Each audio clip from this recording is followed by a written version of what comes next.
Hi, I'm Kevin Flanagan, Head of Fixed Income Strategy at Wisdom Tree. And I'm Jeff Weniger, Head of Equity Strategy. And this is Minds on the Markets, where we go behind the scenes and beyond the trends to explore the forces impacting our markets. Hello and welcome, and thank you everyone for subscribing and liking the YouTube channel that we created X number of months ago, however many it was. And now Kevin Flanagan, we have a situation on our hands, or do we, whereby the CPI wants to print hot these days, or at least it did here in these early few weeks of 2025. We're in mid-February as we record this. But we have a thesis on. We had all these journalists and reporters asking us, why was it coming in so hot? What are some of the theories? Yeah, I mean, it's getting to the point now where you're kind of expecting a new calendar year to see a hot CPI report. That is the Consumer Price Index, for those of you not familiar with the acronym. And it measures retail inflation, right? Retail inflation, that's what we're all used to, what we go out and buy in terms of goods and services and what have you.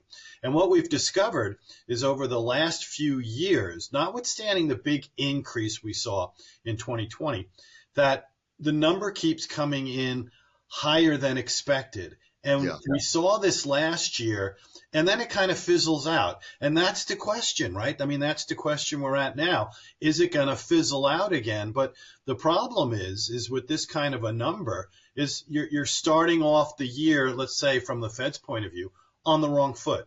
So it changes market outlooks. It changes potential Fed calls. And then we get back into this volatile kind of period for interest rates. And that's where we're at right now. I mean, I'll give a quick 101, Consumer Price Index 101.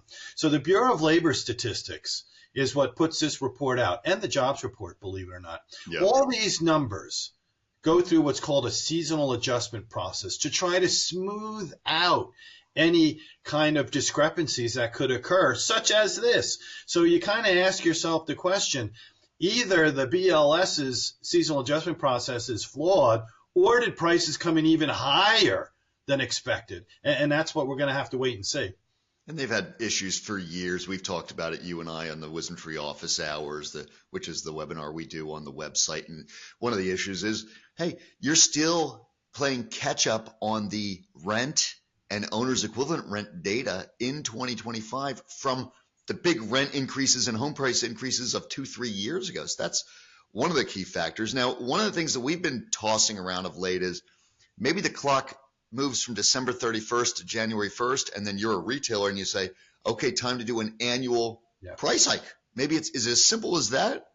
Let's hope, right? Sometimes you wonder, is it as simple as that? Which is interesting. I mean, if you think you're a retailer, I know gasoline, that's a perfect example, and perhaps eggs now as well, is that prices are going up. Retailers are not waiting till Jan 1 to implement those increases and pass it on to the consumer. But there has been a lot of conjecture out there. That's one of the problems they're having.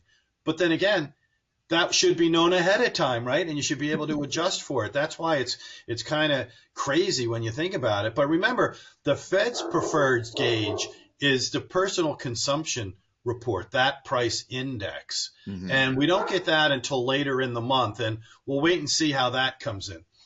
Yeah, and the thing with the eggs was they had to cull something like 15% of all birds in the United States, because once one chicken ends up coming down with avian flu, you have to basically kill every one of them at the farm, because you can't let this thing spread around from farm to farm. All right, Kevin, final concepts here. How many more rate cuts are we going to get from the – well, let me put it this way.